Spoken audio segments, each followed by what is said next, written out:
साथियों, जय भीम, जय भारत। संविधान पढ़ते रहो, पढ़ाते रहो, तभी भारत का असली आज़ादी का मतलब होगा। अगर आप संविधान नहीं पढ़ते हो, अगर आप संविधान नहीं जानते हो, तो निश्चित रूप से जो आपको आज़ादी मिली है, अपने आज़ादी के प्रति जो है आप वफादार नहीं होंगे। आज से बार-बार हमने वीडियो बनाई, अब लोग वीडियो बना रहे हैं। आपको उससे पहले हमने वीडियो बनाकर दिया कि आज 1 जुलाई है। 1 जुलाई से इस देश में 3 नए कानून जो है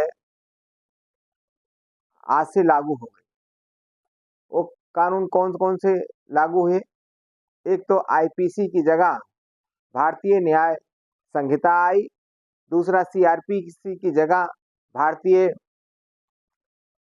भारतीय नागरिक सुरक्षा संहिता आई, तीसरा इंडियन एविडेंस की जगह भारतीय साक्ष्य संहिता आई। तो भारतीय साक्ष्य अधिनियम आया, इसलिए आज से ये लागू हो गया। बहुत बार-बार कहते रहे हम कि इस पर जो है आवाज़ उठनी चाहिए, इसमें पुलिस के की जो है पावर बहुत ज़्यादा दे दिया गया है। ये जो कानून आया है एक्चुअली जो है पुलिस को सबसे ज़्यादा पावर दी गई है। आपके आज़ादी का कोई मतलब नहीं है। पुलिस जब जिसको चाहे तब गिरफ्तार कर सकती है, उसके ऊपर जो है कोई केस लगा सकती है। इसके लिए कोई जो है उनके ऊपर जो है आप कोई मुकदमा नहीं कर सकते हैं। पहले आप किसी पुलिस अधिकारी के खिलाफ, किसी एसआई के खिलाफ, किसी जो है किसी भी प्रशासनिक जो है अधिकारी कर्मचारी के खिलाफ आप जो है अ, एफआईआर कोर्ट के माध्यम से कर सकते थे। लेकिन अब जो ये आज से नया कानून लागू है, इसमें कहीं भी जगह नहीं है जहाँ पर कि आप उनके खिलाफ आपके साथ रिश्वतखोरी करता है, आपको गलत फँसा देता है। लेकिन कहीं भी आपको जो है ये कानून में दिया नहीं गया है, बल्कि उनको जो है ज़्यादा से ज़्यादा जो है व्यवस्था दे दी गई है। साथियों, अब इस सरकार का देखिए कितनी अच्छे से जो है कानून लागू की है कि जब कोई घटतौली करता है, जब उसका बाट-माप में कोई गड़बड़ी होती है, जब आपको कोई तेल कम देता है, जब कोई नाप-तोल में कोई मामला आता है, तो वो उसके लिए आईपीसी में धाराएँ थी। अब ये सरकार ने क्या किया, ये आईपीसी की धारा जो पहले अध्याय 13 में आईपीसी में था, जिसमें धारा 267, 264, 266 था कि आप जो है बाट-माप में अगर कहीं कमी है, इस तरह कोई अपराध कर रहा है तो आप जो है मुकदमा लिखा सकते हैं और वो उसको जो है जेल में जाना पड़ सकता था। लेकिन अब इसको पूरी तरीके से हटा दिया गया है। बताइए ये कहाँ का न्याय है?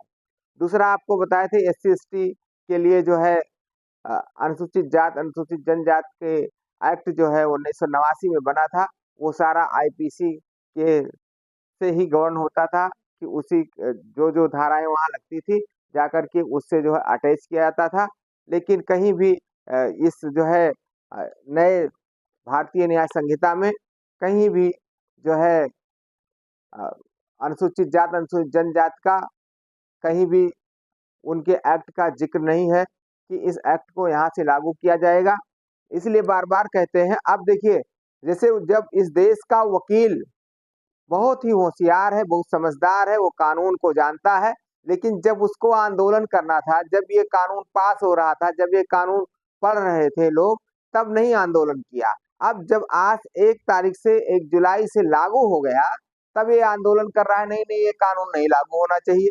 हम सही समय पर सही आवाज़ नहीं उठाते हैं, हम सही समय पर किसी को चुप नहीं कराते हैं, इसलिए हम गुलाम के गुलाम रहते हैं। साथियों, आज वकील लोग को ये समझ में आ रहा है कि जो है आप इस तरीके से जो काम कर रहे हैं, वो गलत कर रहे हैं। लेकिन कब समझ में आया? जब आज से लागू हो रहा है, इसके पहले इन्होंने आवाज़ नहीं उठाई। तो इस देश का जो अनुसूचित जात का वर्ग है, वो कितना पीछे होगा? कानून के जानकार लोग इतने जो है पीछे हैं और जो कानून से अनभिज्ञ है, उसको वो तो पीछे रहेगा ही। आपको बताएँ, आपने देखा होगा कि ड्राइवरी के लिए जो है, अगर कोई एक्सीडेंट हो जाता है, तो उसके लिए कहा गया कि 10 साल की सज़ा होगी। आज भी ये सज़ा जो है, वो बरकरार है, लेकिन कोई जो है, इसके लिए उन लोगों ने क्या किया, आश्वासन दे दिया और हम लोग आश्वासन पर चुप हो गए। अब जब आश्वासन पर आप चुप हो गए तो निश्चित रूप से आपके साथ अन्याय ही होने वाला है।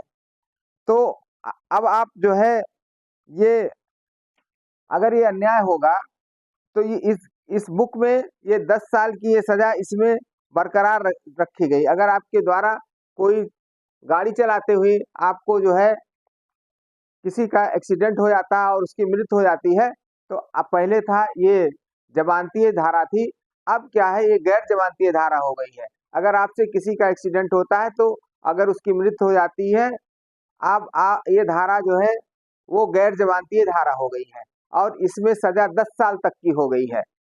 ट्रक ड्राइवरों ने पूरे देश में आंदोलन किया था, लेकिन उस आंदोलन का नतीजा ये था कि सरकार ने कहा हम इसमें जो है इसको संशोधन करेंगे, लेकिन आज से ये जो है लागू है, लेकिन इसमें कहीं भी संशोधन नहीं आया है। मतलब ड्राइवरी में से अगर गलती होती है तो आप 10 साल की जेल काटेंगे और जो है अब एक होता है हत्या, एक होता है गैर इरादतन हत्या। आप जब ये जो है कोई गाड़ी चला रहा है उसके द्वारा अगर किसी की जो है जान जाती है एक्सीडेंट में तो जानबूझ करके उसको उसकी हत्या नहीं करना चाहता है। इसीलिए पहले जो है अंग्रेजों ने इसको बनाया था, जिसको कहते हैं अंग्रेज ने बनाया था। अरे भाई अंग्रेज ने बनाया था तो अंग्रेज ने बनाया था तो अंग्रेज ने कौन सा गलत काम किया था? अंग्रेज ने बनाया तो सबके लिए, चाहे वो राजा हो चाहे वो रंग हो, सबको जो है अगर कोई 302 करता किसी की हत्या करता है तो 302 सब पर लगता था।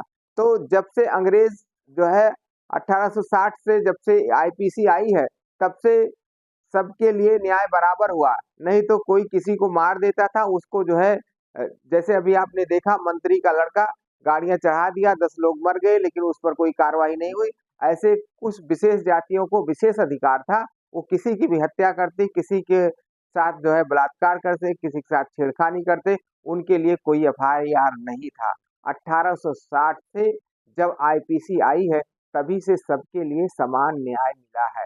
तो साथियों ये जो ये किताब आप देख रहे हैं भारतीय न्याय संहिता, न्याय तो है इसमें, उसमें दंड का प्राविधान था, इसमें न्याय का विधान है। लेकिन ये कहते हैं बीजेपी के लोग कहते हैं इसमें न्याय का विधान है, लेकिन पता नहीं इसमें न्याय है कि अन्याय है। अरे भाई आप जब किसी को सजा होगी तो सजा तो होगी ना, आप जेल कराएंगे कि उसको मंदिर में पहुंचा देंगे कि उसे गुरुद्वारा मस्जिद में पहुंचाएंगे?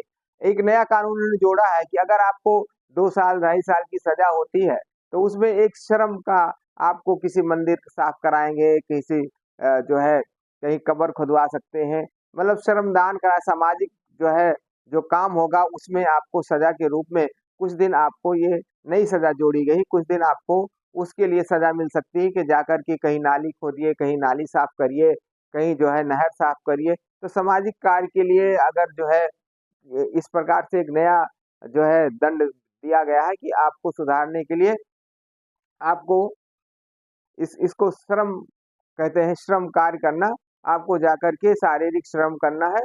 तो ये श्रम का एक नया जो है विधान जोड़ा गया है, सजा जोड़ी गई है। साथियों आज से आपका ये कानून काम कर रहा है, इसलिए आप लोग सजग रहिए, होशियार रहिए।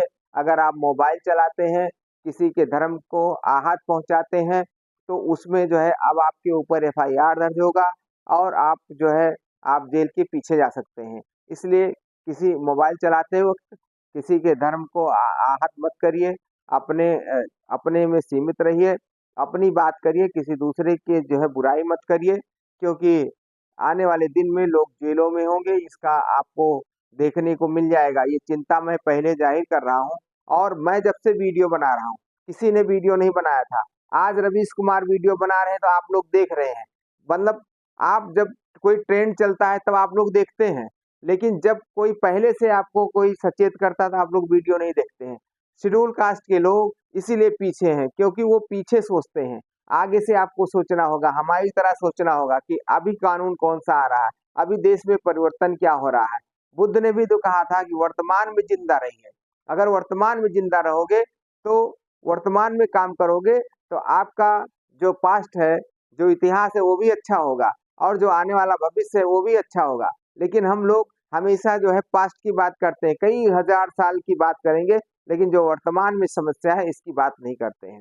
साथियों आप सबका बहुत बहुत विनम्र रूप से आप सबको बधाई देते हैं, साधुवाद देते हैं कि आप सबने हमको जो है मिल कर के भी आपने कहा आप वीडियो अच्छी बना रहे हैं और इसी तरीके से बनाते रहिए। आपकी वीडियो और लोगों तक पहुँचनी चाहिए।